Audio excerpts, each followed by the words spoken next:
어린이날 또 어버이날을 앞두고 많은 분들이 또 출타하신 분들도 있는데요. 내려가신 아버님 어머니 있는 곳에서 또 예배 잘 드린다고 하셨으니까 또 영상으로 예배 드리는 분들도 있을 텐데 있는 그곳에 또 이곳에 하나님의 은혜가 충만할 수 있기를 축원합니다. 오늘 본문 말씀 그때에 이렇게 시작하죠. 그때가 언제였을까? 바로 말씀 바로 앞에 있는 말씀을 얘기하는 거예요. 바로 앞에 말씀은 뭐냐면 소위 성전세에 대한 이야기를 하는 거예요. 그 당시에는 모든 사람이 다 믿던 사람들이니까 하나님 믿던 사람들이니까 세금을 내는데 성전세를 냈어요. 요즘 말하면 우리가 당연히 세금 내는 거 있잖아요, 여러분들. 주민세 내야 되고 하는 것처럼 그 당시에는 모든 사람이라면 성전세를 내야 되는 거예요. 근데 예수님이 돈이 없잖아요. 제자들도 돈이 없고 그 정도로 가난하셨어요. 그러니까 관리가 왜 제자들을 불러다가 너희 주인, 너희들이 따르는 예수는 왜 성전세 안 내냐 따지는 거예요. 돈 내라고 독촉장을 발급한 거죠. 그러니까 제자들이 와가지고 예수님 제가 돈 내래요. 우리 돈 안 냈다고. 그때 이런 얘기를 예수님이 제자들에게 합니다. 임금이 세금을 받는다. 그럼 그때 세금 받을 때 아들들한테 세금 받더냐 안 받더냐? 세금을 받는데 성전세 받는데 임금이 자녀들에게 받느냐 아니면 자녀 아닌 타인들에게서 받더냐?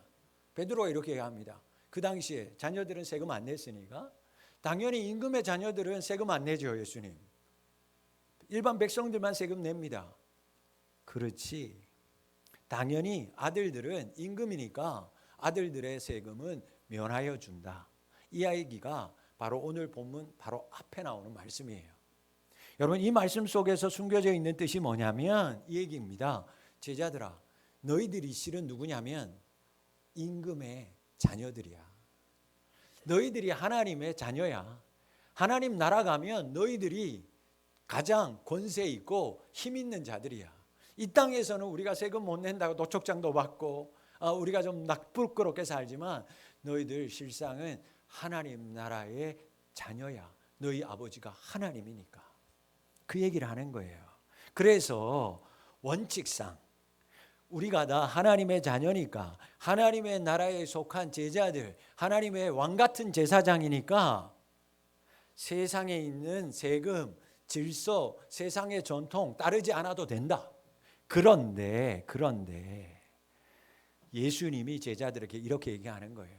우리가 실상은 하나님의 자녀여서 이 세상의 법칙, 전통 따라가지 않고 구속될 필요 없지만 우리가 이 땅에서 사는 날 동안에는 그 특권을 그 왕의 자녀라고 하는 특권을 잠시 보류해 두고 이 세상에 사는 날 동안에는 이 세상을 섬기고 존중하는데 그 특권을 사용해야 한다. 이게 오늘 방금 앞에 나오는 본문의 말씀의 핵심인 거예요. 그래서 세금 내야 돼라고 해서 세금을 돈이 없으니까 물고기 낚시하러 갔는데 그 물고기 뱃속에서 한 세겔이 나오는 거예요. 그래서 그거 가지고 이적을 통해서 세금을 냈다. 그렇게 이야기가 앞에 끝납니다. 그 말씀을 하실 그때였어요. 쉽게 말하면 믿는 자들이 믿음의 자녀들이 세상 속에서 어떤 모습으로 살아야 되느냐, 어떤 모습과 어떤 태도를 가지고 살아야 되느냐. 내가 예수님 믿는다고 내가 하나님 교회 다닌다고 뻑대고 세상의 법칙 다 나쁜 거야? 아니다. 그동안에는 이 세상 살 동안에는 세상에서 우리가 해야 될 것들 태도 또 그 모습 정말 특권은 미뤄두고 주신 특권을 세상을 섬기는데 사용해야 된다. 그때였어요. 그때 18장 1절 와서는 이제 무슨 얘기를 하냐면 지금까지는 세상에 속한 제자들이 어떻게 살아야 되느냐 얘기했다면 18장부터는요. 제자들이 교회 안에서는 성도들이 믿음의 공동체 안에서는 어떤 모습, 어떤 태도를 가지고 살아야 되는지를 얘기하는 거예요. 자, 앞서 제자들에게 성전세를 내는 문제 이야기하다가 자신들이 하나님의 아들이라고 하는 특별하고 엄청난 지위를 지닌 사람이라는 것을 제자들이 들었어요. 자, 그러면 여러분들은 어땠을 것 같아요? 기분이. 여러분 같으면 너희들 우리가 지금은 사람들한테 좀 손가락질도 받고 가난하게 살지만 너희들 실상은 하나님 나라의 자녀야. 그 나라에 가면 너희들이 정말 최고야. 왕 같은 제사장이야. 그 얘기를 들었어요. 여러분들이 예수님께 그런 얘기를 들었으면 여러분도 어떨 것 같아요? 그러니까 예수님 앞에서 들어도 좋은지 나쁜지. 그러면 제자들이 이야기를 들었으면 야, 그렇구나. 내가 이 세상에서는 좀 힘들게 살지만 내가 하나님 나라 가서는 내가 하나님 자녀니까 하나님 임금의 백성이니까 내가 그 나라 가서는 야, 내가 좀 힘 좀 있겠구나. 야, 하나님 감사합니다. 이 정도로 하고 끝났으면 좋았을 텐데 하나님 고맙습니다. 여기에서 끝났어야 되는데 이 철부지 없는 제자들 보세요. 아직 거듭나기 전이라 너희들이 하나님의 자녀들이기 때문에 대단한 엄청난 지위와 특권을 가진 사람들이야. 이 이야기를 예수님께 듣자마자 속으로 아니면 하나님께 감사합니다. 여기에서 끝났으면 좋았을 텐데 제자들이 아직 거듭나기 전이라서요. 그 말을 듣자마자 정말 한심하고 어처구니 없는 반응을 보이기 시작합니다. 예수님, 우리가 그러면 하나님 나라의 아들인데 그런 권세가 있는데 그러면 그 나라에서 우리 중에서 누가 제일 높아요? 한 대 콱 지어받고 싶은 거예요. 이렇게 철이 안 들었어요. 거기에서 그냥 감사해요 하면 됐을 텐데 그러면 거기에서 우리가 대단한 사람들이면 그 중에서 우리 여기 우리 12명 있는데 이 중에서 우리 누가 제일 그 중에서 가장 높은 자리에 앉을 사람입니까? 여러분, 이 이야기가 어떤 도중에 나온 이야기인지를 참 알면 마음이 아파요. 제자들을 보면 성전세 얘기했죠. 여러분, 여러분들의 본문 말씀 성전세 바로 앞에 어떤 얘기를 하냐면 예수님이 십자가에서 고난 당한다. 내가 십자가에서 죽을 거야. 순환 예고를 해요.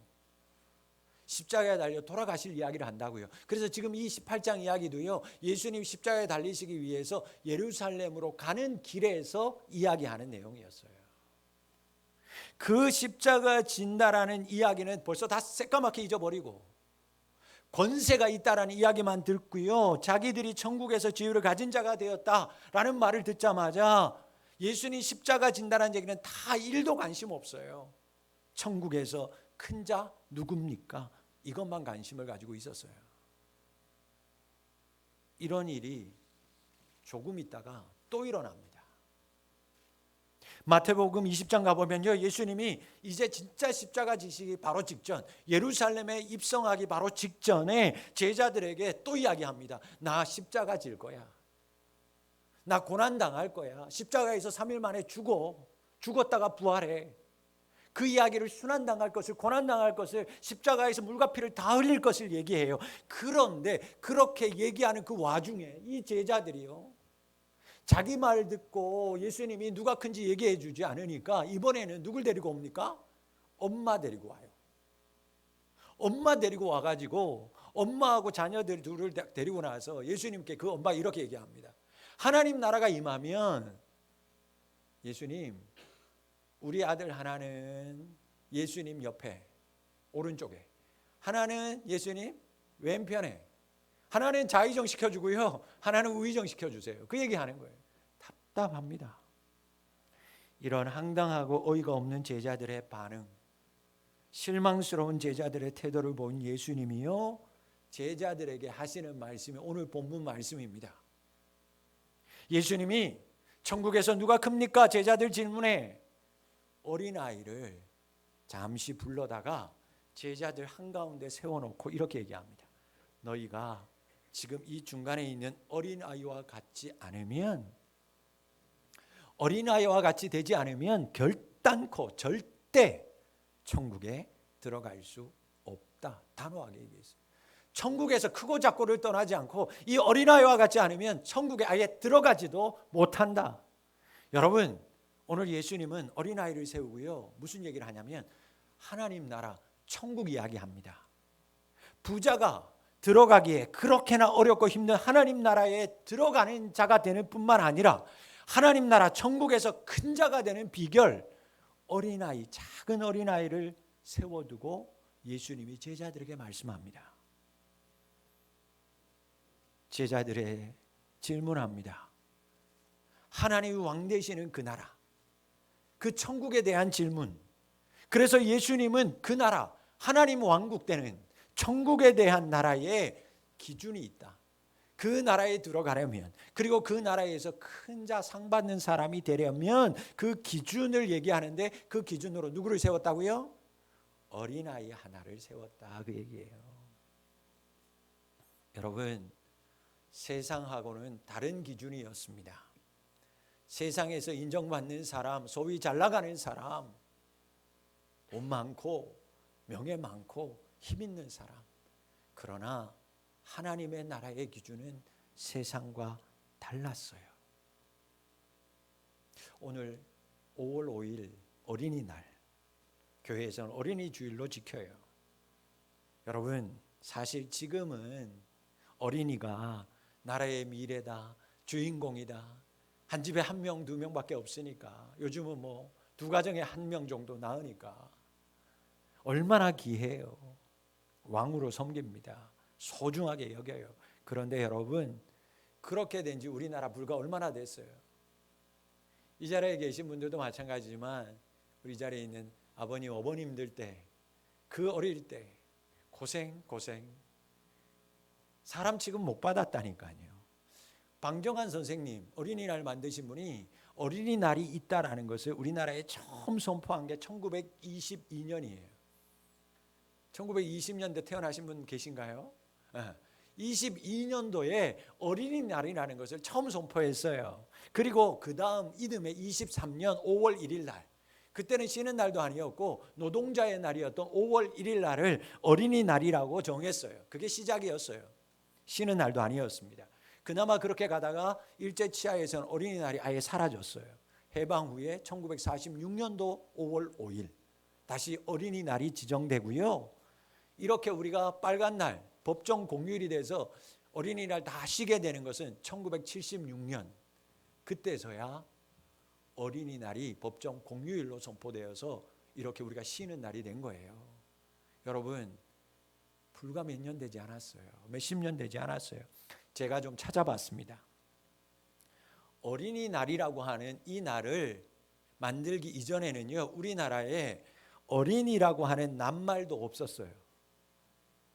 어린이라는 단어가 없었어요. 그냥 어린아이の단어 자체가 있는 그대로 제가 네이버에서 가르쳐 주는 대로 알려드릴게요. 아이들을 어떻게 불렀냐면 애기. 이건 좋은 얘기예요. 나쁘게 얘기하면 애새끼. 그냥 그렇게 불렀어요. 네? 어린 것, 애들, 남자는 사내아이, 여자는 계집애. 그렇게 불렀어요. 의무교육 시행되지도 않을 때였고, 교육 혜택 받는 초등학교, 국민학교라도 소학교라도 가는 사람이 거의 없었다니까요. 대개 어린이들은요, 그 당시에 그냥 어른의 축소판, 얘가 빨리 어른 되면 일 시키는 것.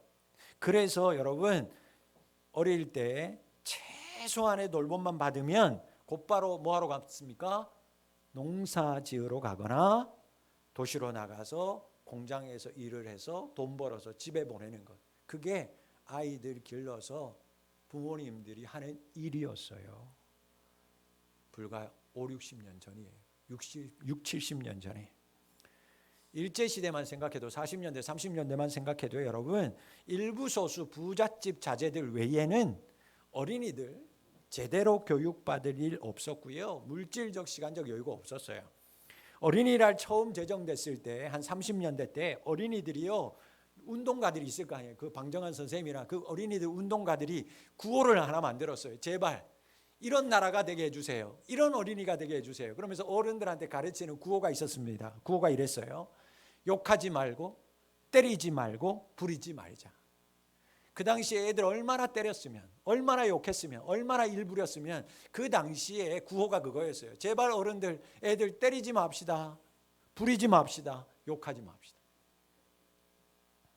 여러분, 어린이에 대한 인식이 이루 말할 수가 없었습니다. 당시 아이들의 간절한 희망사항 10가지를 담은 어른들에게 드리는 선전문, 이것을 운동가들이 배포했어요.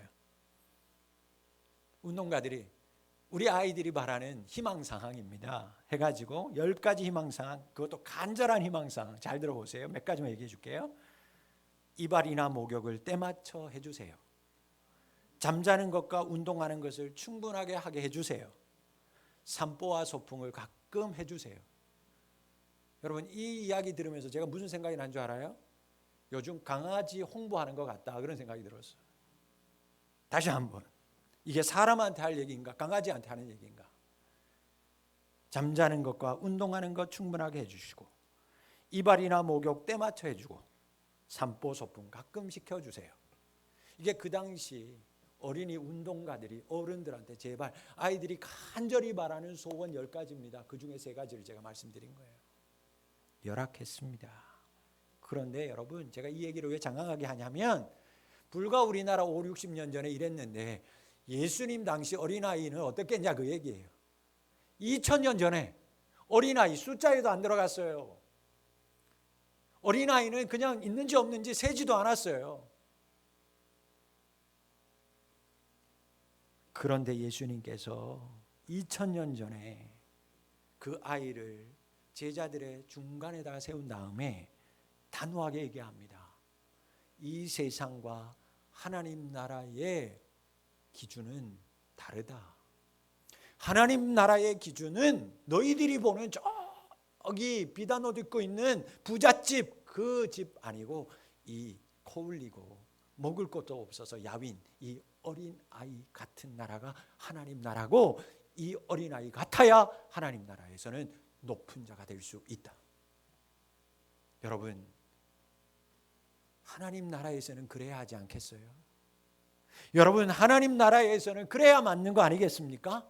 이 세상의 기준과 하나님 나라 천국의 기준이 만약 똑같다면 우리는 그 하나님 나라에 가서도요, 우리는 저기 어디 변두리에서 하나님의 얼굴도 한번 못 보고 살 거예요. 이 세상에서 힘있고 권력 있는 사람이 하나님 나라에서 권력 있고 힘 있다면, 그래서 큰 교회 다니고 능력 있는 그런 사람들과 예수님 곁에 가까이 있다면, 우리는 하나님 나라에 가서도 저 주변에서 예수님 얼굴도 못 보며 사는 그런 사람이 될 텐데, 그것이 하나님 나라의 기준이라면 그 나라 나 같으면 안 갈래요. 그래서 하나님 나라의 기준은 달라야 되는 거예요. 여러분, 하나님의 나라의 기준은 이 세상의 기준과 다르다는 것을 기억하실 수 있기를 바랍니다. 그래서 오늘 모든 세상의 기준에 맞추어서 하나님 나라에 가도 세상의 기준으로 하나님께서 다 잣대를 내겠지, 그렇게 제자들이 생각하고 있는 그 제자들에게 예수님께서 어린아이를 세워놓고 이렇게 엄하게 말씀합니다. 3절 말씀이 뭐라고 얘기하냐면, 너희가 돌이켜. 여러분, 너희가 돌이켜야 된다라는 거예요. 그 잘못된 생각에서 돌이켜야 된다라는 것입니다. 여러분, 그리고 큰 자가 되기를 원하는 거, 높은 자리를 구하는 거, 너희들 지금 다 높은 자리, 큰 자리를 원하는데 그거에서 너희들 돌이켜야 돼. 세상적인 욕망, 세속적인 욕심, 야망, 그거 다 돌이키라 말씀하고 있습니다. 그리고 예수님이 어린아이 같지 않으면 결코 절대 천국에 들어갈 수 없다 경고했어요. 여러분, 어린아이와 같이 된다는 게 과연 뭘까? 우리가 다 컸는데 어린아이가 될 수 있어요? 못하잖아요. 하나님의 나라 천국은 여러분, 어른이 되는 나라가 아니라 어린이가 되는 곳이에요. 그래서 하나님의 나라는 동심의 세계입니다. 그러므로 그 나라에 가려면, 그 나라에서 여러분 큰 사람이 되려면 어린아이와 같이 예수님이 낮추는 자가 되어야 된다라고 말씀하시는 겁니다. 제자들은 예수님이 하나님 나라 바라보고 지금 십자가 준비하고 있을 때에도 높아짐의 경쟁을 하면서 싸우고 있었어요. 이 세상이 그렇습니다. 하나님의 나라가 이미 이 땅에 임했어요. 하나님의 나라가 곧 이 땅에 오고 있어요. 하지만 이 세상 모든 사람들 보세요. 경쟁 속에서 서로 높아지려고 싸움이 그치지 않습니다. 더 큰 나라가 되려고, 더 큰 사람이 되려고 지금도 그렇게 전쟁을 하면서 작은 직장 안에서도 더 높아지려고 싸움하고 있어요. 그 속에서 살아가는 어린아이들, 태어나는 순간부터, 아니면 어쩌면 뱃속에서부터 경쟁에 내몰리고 있는 세상에 지금 우리들이 살아가고 있습니다. 그러나 여러분, 오늘 주님도 말씀하시지만 어쩔 수 없이 우리가 이 세상에서 경쟁하며 살아가야 하겠지만, 기억하세요. 그 경쟁, 이 세상에서 높아짐의 경쟁에서 승리한 것이 이 땅에서의 영원한 승리가 아님을 기억하며 사시기를 바랍니다. 이 세상에서 승리가 인생의 승리는 아니에요. 이런 말 하면 부모님들 혼나겠지만 제가 여러분 너무 어릴 때부터 학원으로만 돌게 말고 너무 공부만 하지 말고요. 너무 인류만 찾지 말고요. 하나님 나라의 기준으로 자녀를 세우기를 원한다면 하나님의 기준에 맞추어서 자녀들을 섬기고 사랑하실 수 있기를 바랍니다. 왜요? 하나님 나라의 기준은 다르니까요. 하나님 나라는 높아짐을 경쟁하는 것이 아니고요, 낮아짐을 서로 경쟁하는 것이 하나님의 나라인 줄 믿으시기를 주의 이름으로 축원합니다.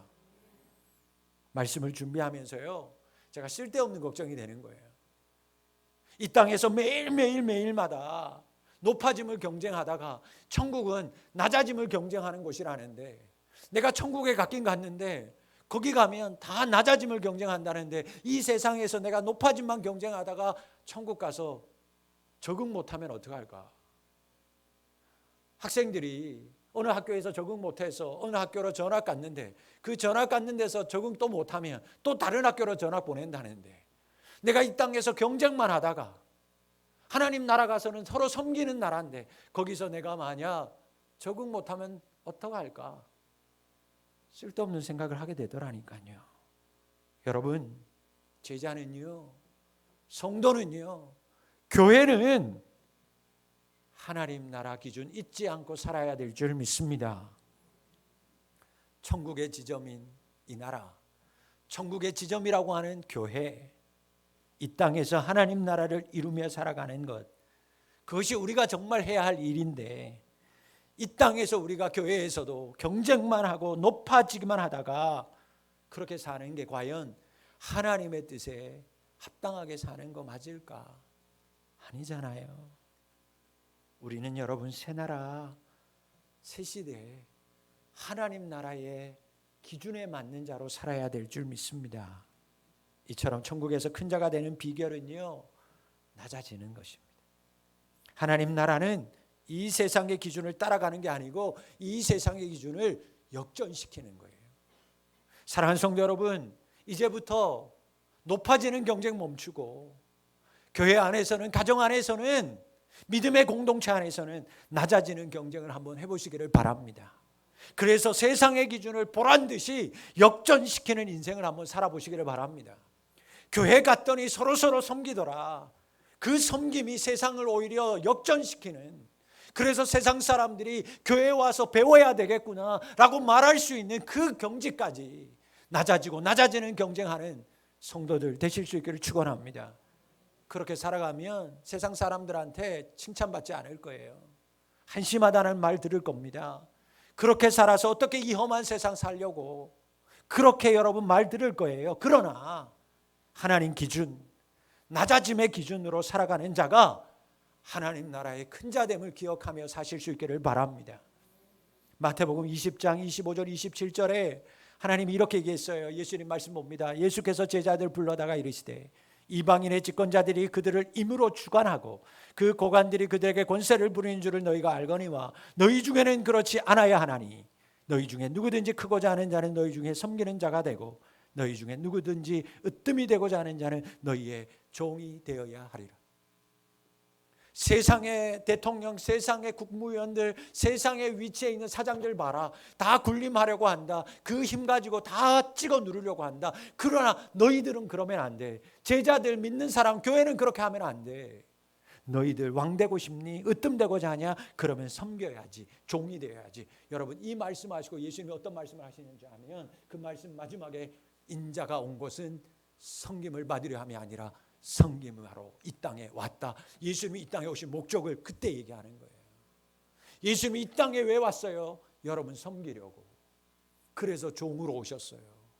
그래서 죽으셨다고요. 그분이 누군데?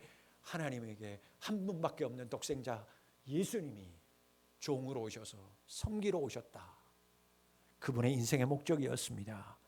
제자들에게 주어진 역할은 이 세상의 통치자들이 추구하는 것과 다른 것이어야 됐어요. 세상의 통치자들 군림하고 다스리기 원했지만 제자들, 교회, 성도는 군림이 아니라 섬김을 통하여 이 세상을, 가정을, 직장을 섬기는 자 되어야 할 줄 믿습니다. 교회는, 성도는 그래야 되는 거예요. 왜 교회 다닌다는 장로가, 목사가, 교회 다닌다는 우리 사장님 왜 저럴까? 그런 말 들으면 안 되는 거예요. 세상의 기준을 역전시키는 섬김으로 가정과 교회, 여러분의 직장을 다스리는 자 되실 수 있기를 축원합니다. 높아지지 말아요. 낮아짐으로 다스려야 돼요. 그래서 늘 겸손과 섬김으로 사는 자가 성도입니다. 그게 그리스도인이에요. 교회 공동체는 겸손, 섬김의 공동체가 되어야 합니다. 그래서 어린아이가 되는 건 낮아지는 거예요. 겸손함이에요. 성도는 그때 천국에서 높은 자 될 수 있습니다. 세상과 이치는 다릅니다. 세상을 역전시키는 기준, 낮아짐, 겸손으로 하나님 나라에서 큰 자 되실 수 있기를 주의 이름으로 축복합니다. 이어지는 말씀 보면 예수님이요, 예수님의 이름으로 어린아이를 영접하라 그렇게 말씀합니다. 어린아이 영접하는 게 곧 나 예수님을 영접하는 것과 동일한 가치를 가진다 그렇게 얘기하고 있어요. 이 말씀은 여러분, 예수님께서 마태복음 25장 종말론, 최후의 심판의 말씀을 비유로 하시는데 그 비유하는 말씀에서 동일하게 연결되는 말씀입니다. 마태복음 25장 40절 말씀 한번 보시겠어요? 임금이 대답하여 이르시되 내가 진실로 너희에게 이르노니 너희가 여기 내 형제 중에 지극히 작은 자 하나에게 한 것이 곧 내게 한 것이니라. 연약한 사람, 지극히 작은 사람, 아이 저 사람은 안 끼워줘도 돼, 무시해도 돼. 바로 그 사람을 영접하는 게 곧 예수님 영접하는 똑같은 가치다 라고 말씀하는 거예요. 여러분, 세상의 상식을 뛰어넘는 예수님의 말씀이었습니다. 이 말씀에 따라서 여러분, 초대교회는 순종하기 시작했습니다. 드디어 제자들이 이 말씀의 뜻을 깨닫고 소외된 자들을 배려하기 시작했고요, 연약한 자들을 환대하기 시작했습니다. 그때 초대교회는 살아있는 예수님을 경험하는 교회가 되었습니다. 세상의 기준 상식을 뛰어넘어 교회만이 가지는 독특한 특징을 초대교회는 이때서부터 지니기 시작했어요. 당시는 율법이라는 것을 이용해서 자신의 낳아준 부모님마저도 여러분 갖다 버리는 매정한 세상이었습니다. 그런데 그 세상 한가운데 있던 교회가 예수님의 말씀을 듣고요, 연약한 사람들, 작은 자들을 접대하기 시작했고 환대하기 시작했어요. 섬기기 시작했어요. 고아, 과부들, 어린이들, 소외된 사람들을 교회가 돌보기 시작했습니다. 그때 교회 안에서, 여러분 교회 공동체 안에서 예수님이 살아 움직이는 것을 경험하는 교회가 된 줄 믿으시기를 바랍니다. 그래서 여러분, 예수님이 바로 이어서 이런 말씀을 합니다. 이 작은 자 중 하나라도 실족하게 하면, 이 작은 자 중에서 하나라도 실족하게 하면, 즉 공동체 안에서, 교회 안에서 공동체 일원으로 있는 어떤 한 사람이라도 만약 너희들 때문에 실족하게 된다면 그 사람이 신앙생활 하다가 너의 그 어떠한 것 때문에 넘어지게 만들면, 당시에 당나귀가 있는 힘을 다해서 돌리던 큰 맷돌, 그냥 우리가 돌리는 이 맷돌이 아니에요. 당나귀가 돌리던 큰 맷돌, 연자 맷돌, 그 맷돌을 목에 걸고 바다에 던져지는 것만큼의 무서운 심판을 그 사람 받게 될 것이다. 뭔 얘기예요? 지옥 갈 거라는 거예요. 여러분, 그러면 잘 들으셔야 돼요. 뭐가 실족이냐는 거예요. 우거하지 말아야 돼요. 교회 안에서 우리가 살면서 이거 하면 안 돼요. 실족하게 하지 말아야 돼요. 무엇이 넘어지게 하는 것이냐? 무엇이 실족이기에 예수님이 이렇게나 무서운 심판의 경고를 제자들에게, 교회의 성도들에게, 공동체에게 주셨을까? 여러분, 우리가 교회 안에서 이것만을 하지 말아야 되는 것인데, 그 실족, 넘어짐의 힌트가 본문 말씀에 이어지는 10절 말씀 상반절에 나옵니다. 자, 10절 말씀 상반절 다 같이 읽겠습니다. 시작. 삼가. 뭐가 그러면 여러분 무엇이 실족이에요? 업신여기는 거. 여러분, 업신여기는 건 칼 들고 강도질하는 거 아니에요. 사람의 외형을 망가뜨리는 게 아니에요. 업신 여기는 건 사람의 감정을 상하게 하는 거예요. 그게 바로 실족이다, 예수님이 얘기하는 겁니다. 기억하며 살아야 돼요.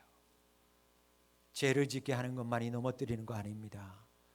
아무 이유 없이 상대방 비방하고 농담이라고 하면서 상대방 마음 아프게 하고, 바로 그것이 업신여기는 것입니다.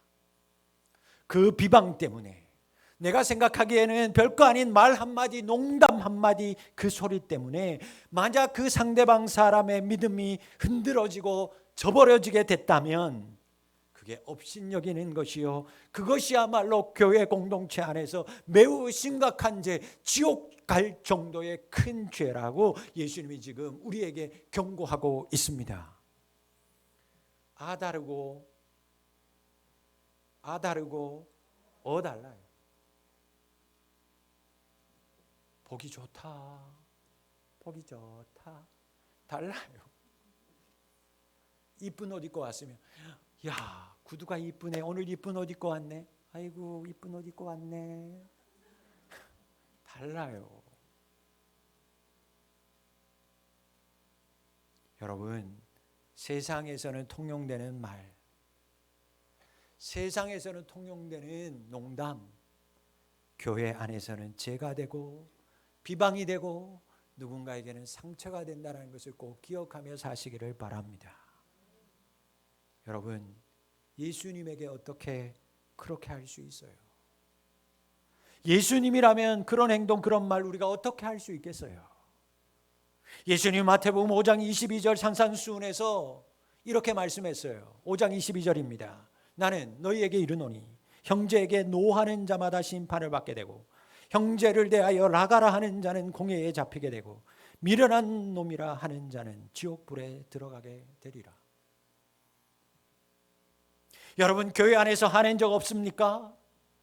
아무 생각 없이 여러분 자녀들에게, 가족들에게, 친구들에게 아유 이 바보야, 그런 말 한 적 없어요? 생각 없이 교회 안에 형제 자매들에게, 여러분들의 자녀와 여러분들의 형제들에게 이 멍충아라고 소리 지르지 않았습니까? 예수님이라면 어떻게 우리가 그렇게 말할 수 있어요? 여러분의 남편에게, 여러분의 아내에게 여러분 그렇게 어떻게 예수님이라면 말할 수 있겠어요? 아무리 가볍게 한 말일지라도, 아무리 자기 생각에는 정당한 행동이었다 해도 그것 때문에 누군가가 상처받았다면, 여러분 누군가가 감정의 상처를 입었다면 그것이 업신여기는 것이고, 그렇게 한 것이 바로 나는 지옥에 들어가도 아무 말 못하는 자가 되는 겁니다. 세상에서는 그렇게 사는 게 당연할지 몰라요. 요즘 젊은 아이들 이야기하는 거 보세요. 90% 이상이 다 욕이에요. 욕하면서 그냥 대화를 해요. 옆에 지나가면 듣기가 민망한데 그게 그 아이들의 대화예요. 여러분, 그게 그들의 욕이 일상이 되고 대화가 되는 이 세상이지만 교회는 그것 따라가는 것 아니라 그것 역전시켜야 될 줄 믿습니다. 감정을 상하게 하는 것, 그건 누군가를 죽이는 살인행인 만큼이나 하나님 나라에서는 큰 죄라는 생각을 가지고 아무리 작은 자라도, 아니 여러분들의 안에 있는 가정 안에서, 교회 안에서만큼이라도, 직장에서만큼만이라도 업신여기는 일이 일어나지 않도록 여러분 자신을 또 살피고 살피는 믿음의 성도님들이 되었으면 좋겠습니다. 예수님은 어린이를 중심에 세우고 겸손과 낮아짐, 그리고 작은 자, 연약한 자에 대한 환대와 배려를 지금 공동체 안에, 교회 안에 가르치고 있는 겁니다. 말씀을 맺습니다. 푸른비전 교회는 그분이 세우신 공동체인 줄 믿습니다. 하나님 아버지의 마음을 가지고 다음 세대와 이웃을 섬기는 신앙 공동체로 하나님 이곳에 세우신 교회입니다. 어떤 기준으로 살아가야 할까요? 어떤 기준을 따라야 갈까요? 크고 높은 자리를 구하던 제자들처럼 부흥이라고 하는 미명하에 그저 큰 교회 되기만을 바라는 욕망, 그것이 우리 안에 자리 잡고 있어서는 안 되는 거예요. 세상의 기준으로 볼 때 소위 잘 나간다고 하는 큰 자에게만 관심을 가지는 그런 교회가 되어서는 안 되는 것입니다. 하나님 나라 천국을 향해 나아가는 우리 교회는 이 세상의 기준과는 달라야 하는 것입니다. 다른 기준을 따라가야 되는 거예요. 오늘 예수님께서 말씀하신 말씀으로 교회 다음의 기준, 그 기준, 겸손과 낮아짐, 그 연약한 작은 자들을 환대하는 교회, 그런 교회가 되어야 함을 잊지 말아야 합니다.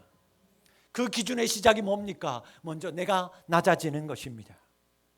겸손의 경쟁이 교회 안에서 일어나야만 합니다. 교회 화장실 청소 내가 먼저 하겠다고 번호 붙이는 교회가 되어야만 합니다.